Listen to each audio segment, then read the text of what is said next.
Hi guys, welcome back to my YouTube channel. In fact, your YouTube channel English Pandit. जैसे कि आप लोग को पता है, हम लोग अपना नॉर्मल यूज़ का वर्ड पावर मेडी जी का जो सेशन चला रहे हैं, हम लोग अपना पहला सेशन ख़त्म कर चुके हैं। तो फिर आज हम लोग सेशन 2 के तरफ में जाएंगे, जिसमें हम आज कुछ नया वोकाबुलरी थ्रू रूट वर्ड सीखेंगे। और मैं आपको ये बता देता हूँ, ये सेशन 1 का थोड़ा एक्सटेंशन होगा और सेशन 1 का जो रूट वर्ड है इसमें थोड़ा यूज़ होगा और कुछ नया रूट वर्ड भी होगा, जिसमें हम आज मिला के कुछ लगभग 10 to 15 रूट वर्ड से कैसे वोकाबुलरी बनता है, उसका मीनिंग क्या है, हम लोग आज उसे अच्छे से देखेंगे। और मैं आपको ये भी सलाह देना चाहता हूँ, आप इस लेक्चर को सीरीज़ लेक्चर को देखने से पहले पहला सेशन देख के आइए, ताकि ये आपके लिए बहुत फ़ायदेमंद होगा, क्योंकि उसका कुछ रूट वर्ड्स यहाँ पे यूज़ होगा। तो फिर मेरा बात मान लीजिएगा, आप पहले सेशन 1 देख के सेशन 2 के तरफ में आइएगा और सेशन 1 को अच्छे से रिवाइज करके और उसको नॉर्मल यूज़ के बुक्स के पीछे से टेस्ट दे के आइए। तो फिर चलिए आज के सेशन को ज़्यादा देरी ना करते हुए शुरू करते हैं।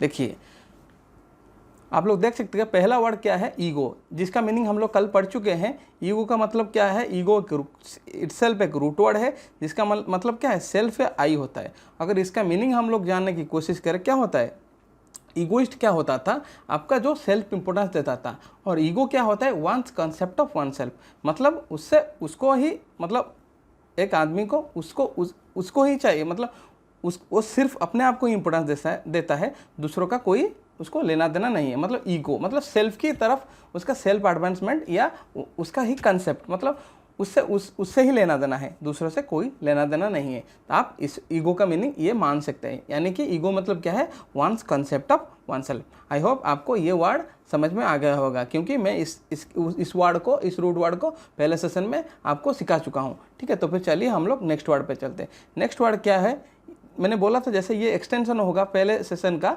ये देख लीजिए ईगोसेंट्रिक क्या है, ईगोसेंट्रिक कैसे बना है, आप लोग देख सकते हैं। ईगोसेंट्रिक ईगो और सेंट्रम से मिलके बना है। ईगो का मतलब क्या है, सेल्फ या आई होता है, यानी कि यानी कि खुद आदमी होता है। और सेंट्रम क्या होता है, सेंट्रम का मतलब सेंटर होता है। सेंट्रम का मतलब क्या होता है, सेंटर होता है। तो ईगोसेंट्रिक क्या होता है, ये क्या होता है, पहले ये बता देता हूँ, ये एक्सट्रीम फॉर्म ऑफ ईगोइस्ट होता है। मतलब ईगोइस्ट क्या होता है, आप लोग और एक बार बता देता हूँ। ईगोइस्ट ऐसा होता है जो हमेशा सेल्फ एडवांसमेंट के बारे में सोचता है, या क्या होता है, अपने आप के बारे में सोचता है। ये उसका क्या है, एक्सट्रीम फॉर्म है। मतलब ईगोइस्ट का एक्सट्रीम फॉर्म क्या होगा, आपका ईगोसेंट्रिक होगा। और ये क्या करता है, consider himself as the centre of the universe. ये अपने आप को सोचता है, उससे ही यूनिवर्स शुरू होता है और उससे ही एंड होता है। इसका मतलब क्या है, इसका अगर गहराई में आप लोग जाएंगे, दैट मीन्स ये क्या कहता है, मतलब इससे मतलब क्या बोलता है, ये क्या होता है, ये सोचता है मेरा जो इच्छा है, मेरा जो उसका जो चाहत है, वो उससे ही लेना देना है, दूसरों से कोई लेना देना है। ये मैं आपको और एक बात बता देता हूँ, ये ईगोइस्ट, ईगोटिस्ट, ईगोसेंट्रिक और ईगोमैनियक आगे आएगा। ये वर्ड्स में थोड़ा लिटिल डिफरेंस है। आप ये मत समझिए कि ये बहुत बड़ा डिफरेंस होगा, थोड़ा डिफरेंस होगा। और इसका मीनिंग लगभग आप 90-95% सेम मान सकते हैं, क्योंकि ये एक ही रूट वर्ड से निकला हुआ वर्ड है। ठीक है, ईगोसेंट्रिक, तो फिर ईगोसेंट्रिक का मतलब क्या समझ सकते हैं, ईगोसेंट्रिक मतलब जो समझता है अपने आप को वो यूनिवर्स का केंद्र बिंदु है, मतलब उसको उसका डिजायर चाहिए, उसका नीड्स चाहिए, उससे कोई मतलब नहीं है दूसरा का क्या होता है। और ईगोटिस्ट का क्या होता था, बस अपने सेल्फ एडवांसमेंट के बारे में सोचता था। ये थोड़ा लिटिल बिट डिफरेंट है। आई होप आपको ईगो और ईगोसेंट्रिक के बीच और ईगोइस्ट के बीच क्या डिफरेंस पता चल चुका होगा। ये ईगोइस्ट का क्या है, एक्सट्रीम फॉर्म है। ठीक है, आई होप ये समझ में आ गया होगा। तो फिर हम लोग नेक्स्ट वर्ड पे चलते हैं। नेक्स्ट वर्ड आप लोग देख लीजिए क्या लिखा हुआ है, ईगोमैनियक। ठीक है, ईगोमैनियक कैसे बना है, ईगो से बना है, यानी कि सेल्फ या आई से बना है। और मैनिया मतलब मैडनेस होता है, या क्या पागलपन होता है। और इसके ऊपर बहुत सारे वर्ड है, मैनिया और फोबिया के ऊपर बहुत सारे वर्ड, आपको लगभग 20 या लगभग 50 वर्ड मिल जाएगा आपको। एसएससी में बार बार इसे पूछता रहता है। तो मैनिया आपको एक अलग सेशन लूँगा, ये सब खत्म होने के बाद मैनिया के ऊपर पूरा अच्छा बड़ा सेशन लूँगा। ठीक है, तो ईगोमैनिया हम सेशन पे लौट आते हैं। ईगोमैनिया का मतलब क्या होता है, इसके लिए नीड्स और डिज़ायर और इंटरेस्ट बिकम मॉर्बिड ऑब्सेशन। मतलब इसका ये अगर अपने जो इच्छा है या नीड है और वांट्स है और या इंटरेस्ट है, अगर ये उसे नहीं पाएगा तो इसे पागलपन, मतलब उसे पाने के लिए पागल हो जाता है। तो उस लेवल का है, मतलब ये उससे भी बड़ा है। किससे बड़ा है? आपका ईगोसेंट्रिक से, मतलब ये पूरा ऊपर लेवल का है। मतलब ये क्या पागल है, उसके ये जो चाहता है उसे पाने के लिए ये पागल भी हो सकता है। तो ईगोमैनियक हम लोग इसे बोल सकते हैं। ठीक है, आई होप आपको ईगोमैनियक का मीनिंग भी पता चल चुका होगा। तो फिर नेक्स्ट वर्ड पे चलते हैं। नेक्स्ट वर्ड क्या लिखा है? अल्ट्रुइज्म। ठीक है, नेक्स्ट वर्ड क्या लिखा है? अल्ट्रुइज्म। ये कैसा बना है? अल्टर से बना है। अल्टर मतलब क्या है? अदर है। पहले बता चुका हूँ। अल्ट्रुइस्ट क्या होता है? जो दूसरों को हेल्प करता है या दूसरों को बेनिफिट के बारे में सोचता रहता है। और अल्ट्रुइज्म एक फिलोसफी है। अल्ट्रुइस्ट क्या करता है? जो आदमी करता है, मतलब जो आदमी दूसरों को मदद करता है, हम उसको अल्ट्रुइस्ट बोल सकते हैं। मतलब अल्ट्रुइज्म एक कंसेप्ट है। अल्ट्रुइज्म क्या है? The philosophy of putting another's welfare above one's own. मतलब अपने आप के बारे में खुद ना सोचते हुए भी, अपने आप के बेनिफिट को ना सोचते हुए भी दूसरों के बारे में सोचना, उस सिद्धांत को या उस फिलोसफी को हम लोग अल्ट्रुइज्म बोलेंगे।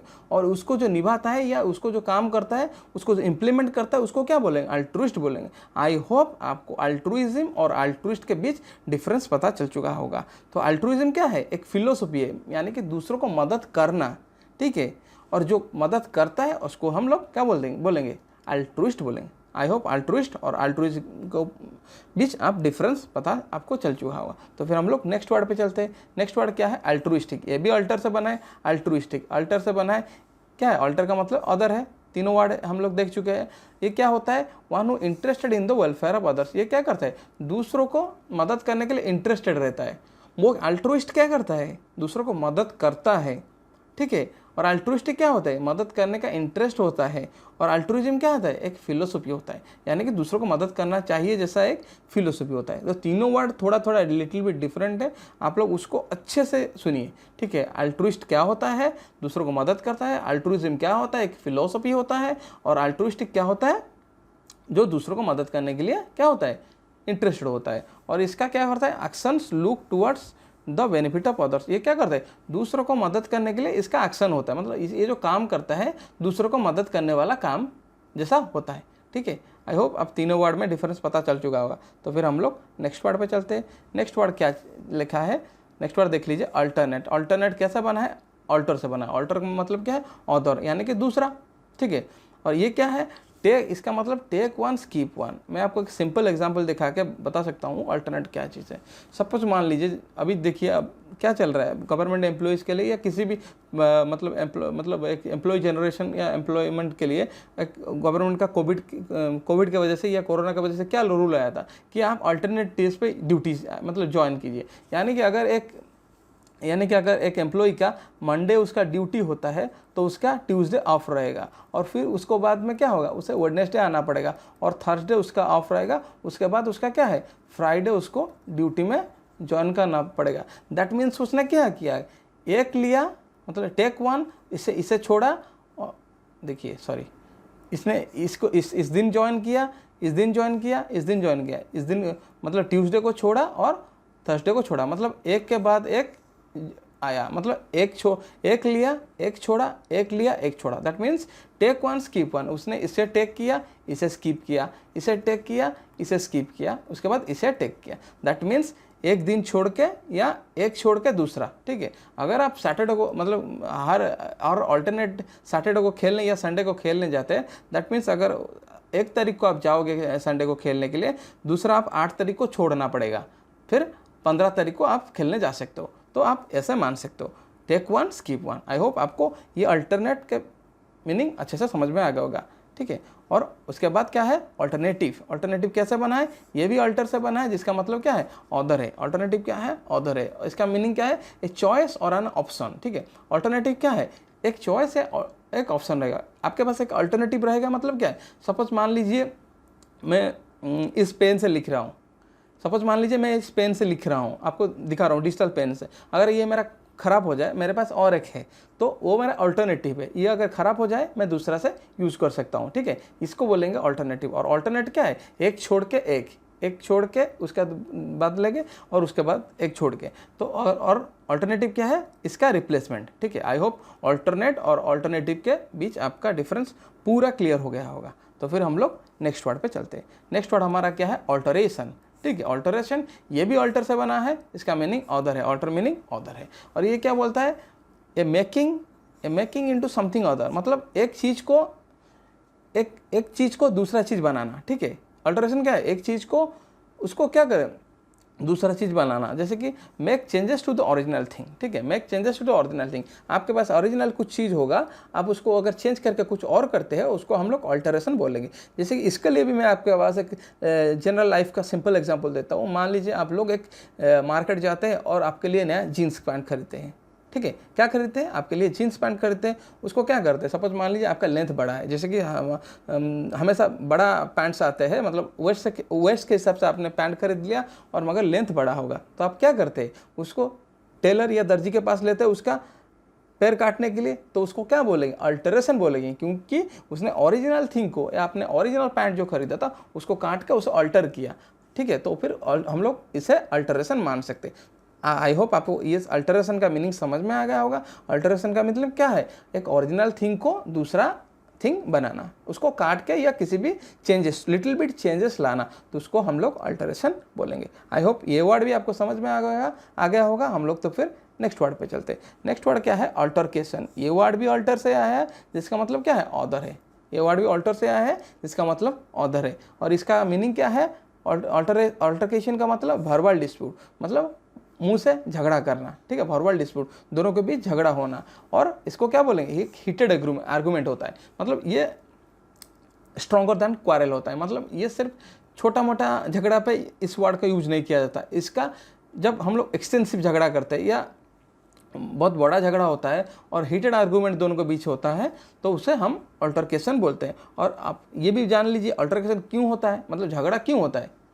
सपोज मान लीजिए आपका एक दोस्त है, उसका कोई आइडियाज़ अलग होगा या उसका कोई थॉट अलग होगा, मतलब आप जो बोलते हैं अगर वो उसे पसंद नहीं है या वो जो बोलता है आपको पसंद नहीं है, इसी वजह से आपका झगड़ा होता है। तो ये अल्टरकेशन कहाँ यूज होता है, एक एक्सटेंसिव, मतलब एक्सटेंसिव नहीं बोल सकते इसको, मतलब क्या है, बहुत बड़े जगह पे यूज़ किया जाएगा। मतलब ये छोटा मोटा झगड़ा वगड़ा पे नहीं यूज किया जाता है। ये स्ट्रॉन्गर देन क्वारल है, मतलब क्वारल जैसा छोटा मोटा झगड़ा होता है, ये बड़े जगह पे यूज़ होता है। ये वर्ड का यूज़ भी आप कर सकते हैं। ठीक है, अल्टरकेशन मतलब यानी कि वर्बल डिस्प्यूट या हीटेड आर्गूमेंट। ठीक है, आई होप आपको ये वर्ड में समझ में आ गया होगा। तो फिर हम लोग नेक्स्ट वर्ड पे चलते हैं। नेक्स्ट वर्ड क्या है, लगभग I think this is the last word of our session today session. और अल्टर ईगो का मतलब क्या है, ये कहाँ से बना है आप लोग देख लीजिए, ऑदर से बना है। अल्टर मतलब ऑदर, और ईगो का मतलब आपको पहले पता है सेल्फ या आई होता है। ईगो का मतलब क्या है, सेल्फ या आई होता है।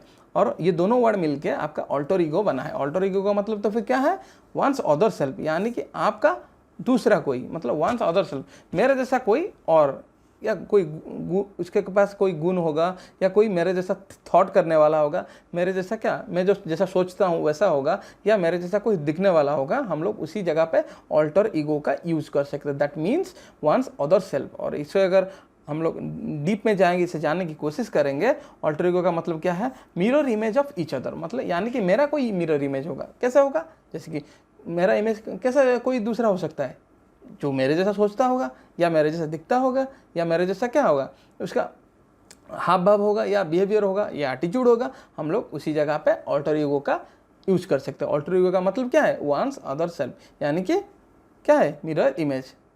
ठीक है, तो फिर आज के लिए इतना ही था वर्ड्स। ये सेशन 2 आपका ख़त्म हो चुका है। आई होप आपको आज का वीडियो बहुत अच्छा लगा होगा। अगर आपको आज का वीडियो बहुत अच्छा लगा है तो फिर कमेंट सेक्शन में आइए, आज के सेशन के बारे में कमेंट कीजिए और आपको कैसा लगा वहाँ पे बताइए। और उसके साथ साथ मेरे चैनल को सब्सक्राइब भी कर लीजिए, क्योंकि मैं इसके ऊपर पूरा 47 सेशन बनाऊंगा। जैसे कि मैं पहला सेशन बना चुका हूँ, आज दूसरा सेशन बनाया हूँ। मैं लगातार आपको इस पर 47 सेशन बना के दूंगा, और इससे आपको बहुत फ़ायदा होगा, क्योंकि आपका वोकैबुलरी लेवल टॉप लेवल पे पहुंच जाएगा। आपको किसी से भी पूछ लीजिए, जिसने नॉर्मल यूज ख़त्म अच्छे से किया है, उसको वोकैबुलरी का कोई टेंशन नहीं रहेगा जीवन पर। तो आई होप आपको ये सब अच्छा लगा होगा। और एक चीज़ मैं आपको बताना चाहता हूँ, आप लोग अभी तक अगर आपने बुक अभी वो नॉर्मल यूज का बुक नहीं खरीदा है, मैं इसका बुक का लिंक मैं अपने चैनल के डिस्क्रिप्शन में डाल दूंगा। और फिर आप यहाँ से भी मत खरीदिए। अगर आपके घर के पास कोई भी बुक स्टोर है ये बुक इजीली या रेडीली अवेलेबल मिलता है, लगभग 150 रुपीज़ के अंदर आता है और आप लोग सब इसे अफोर्ड भी कर सकते हो। आप लोग इसे क्या कीजिए, खरीद लीजिए। और ख़रीदने से कुछ फ़ायदा नहीं है, आप इसे मेरे सेशन देखने के बाद इसको रिवाइज कीजिए और उसके क्या कीजिए, उसके पीछे जो टेस्ट है उसको लगाना है, मस्ट है।